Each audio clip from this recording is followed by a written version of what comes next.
was up in Greenville, South Carolina. We have a new bank up there. I think we're probably the first Florida community bank to go out of state, which I think says something for the status of the Florida economy.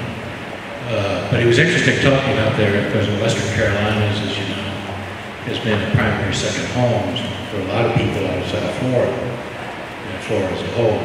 And in talking to developers up there, they don't see any Floridians coming. They've stopped totally. And the reason is that they're looking at home and saying, I've got problems at home, and I'm not about to go up and buy a second home in the Western Carolinas. I think the key to look at, the key number that I focus on is consumer confidence. And particularly look at the Consumer Confidence Index and look at what people's expectations are for the future, not the present component of it, but the future component of it. And I was particularly disturbed the other day when that index fell, and it fell fairly substantially.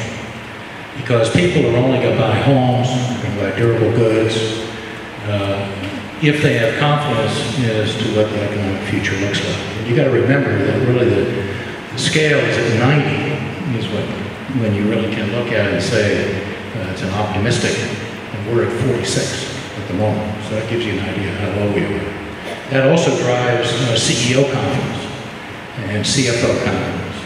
And companies only make investments in people and in capital goods when they can see the light at the tunnel.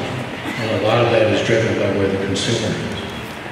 The other thing that has been quite an education for me over the last few weeks is kind of something that is contradictory. On the one hand, our bank, both here and in South Carolina, has seen a dramatic jump in the number of mortgage applications that we're receiving. A significant percentage of those, we are an FHA lender, and so a significant percentage of those, which we haven't seen before really, are FHA loans. It's okay to smile. Mortgage applications are up. The offset to that is that you take states like Florida, Arizona, and Nevada are basically blacklisted as far as the secondary market is concerned. And I'm talking about the secondary mortgage market.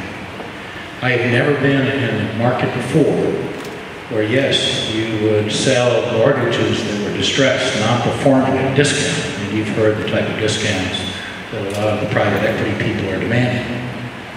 But what's unheard of today is that performing loans with solid LTVs, good FICO scores, this is both commercial and residential, folks are selling for a 15 to 20% discount. Unheard of.